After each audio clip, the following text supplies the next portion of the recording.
Hello बच्चों, चलिए प्रश्न को पढ़ते हैं। इसमें लिखा है द्रव्यमान m और आवेश q तथा गतिज ऊर्जा t का एक कण जो है वो उत्प्रेरण b के अनुप्रस्थ अचर चुंबकीय क्षेत्र में प्रवेश करता है। तो 3 सेकंड के उपरांत इस कण की गतिज ऊर्जा कितनी होगी? तो हमें चार विकल्प दिए गए हैं, 3t, 2t, t और 4t।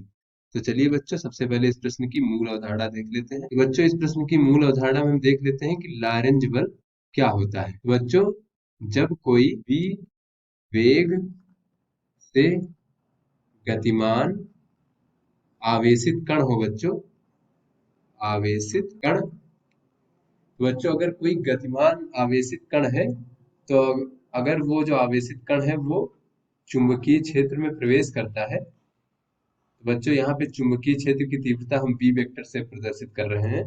तो चुंबकीय क्षेत्र में प्रवेश करता है तो उस पर एक चुंबकीय बल लगता है। बच्चों ये जो चुंबकीय बल होता है ये लॉरेंज बल कहलाता है। और इसका जो मान होता है बच्चों, ये होता है लॉरेंज बल हमारा होता है Q गुणे V, V सदिश और कैपिटल B सदिश, इन दोनों सदिशों का सदिश गुणनफल। तो बच्चों इस प्रकार से हमारा लॉरेंज बल होता है। तो यहाँ से बच्चों अगर हम इसको खोलें तो ये जो Q है बच्चों, ये आवेशित कण का आवेश है। तो यहाँ से बच्चों ये हमारा इस बल का परिमाण अगर देखें तो ये परिमाण F बराबर हो जाएगा Q VB sine theta. Theta जो है बच्चों वो इसके वेग की दिशा और चुंबकीय क्षेत्र की दिशा के बीच में बनने वाला कोण है।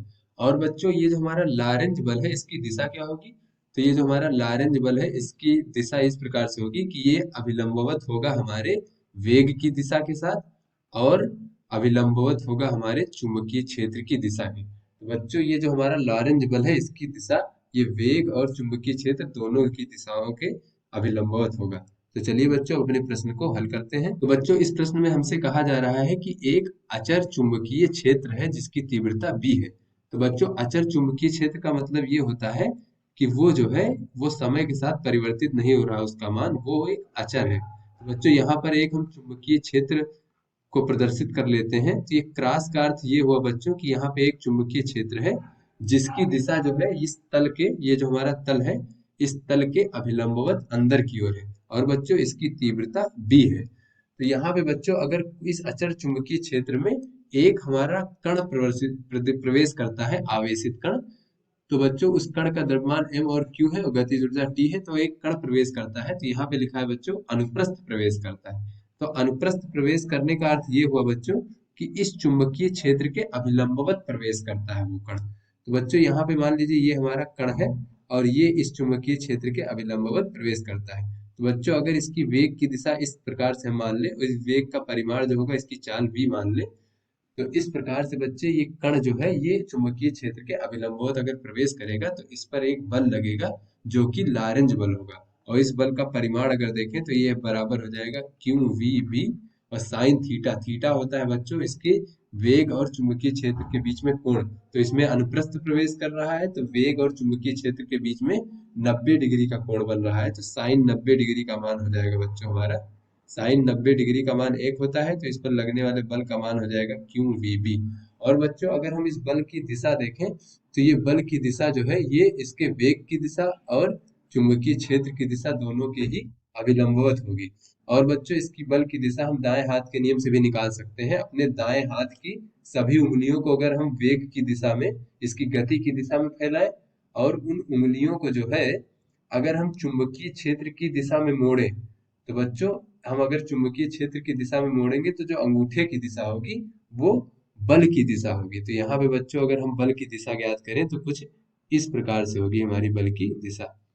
बच्चों ये जो बल होगा ये हमारे गति की दिशा के भी अभिलंबवत होगा और चुंबकीय क्षेत्र की दिशा के भी अभिलंबवत होगा। तो बच्चों हमें पता है कि जब कोई कण पर लगने वाला जो बल की दिशा है उसकी गति की दिशा के अभिलंबवत होती है और ये बल का मान नियत है बच्चों, तो ये कण जो है एक समान वृत्तीय गति करेगा। तो यहाँ पे जो कण है वो एक समान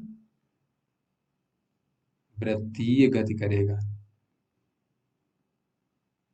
गति करेगा। बच्चों यहाँ पे जो इसका बल है वो इसकी गति की दिशा के अभिलंबवत है।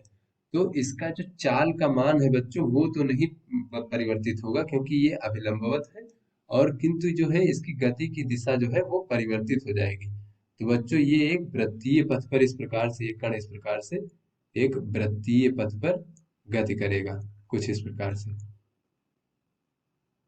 बच्चों ये कण जो है एक वृत्तीय पथ पर गति करेगा, कुछ समय बाद बच्चों ये कण हमारा यहाँ पे पहुंच जाएगा, तब इसकी गति की दिशा इस प्रकार से हो जाएगी, किंतु बच्चों ये चाल v ही रहेगी।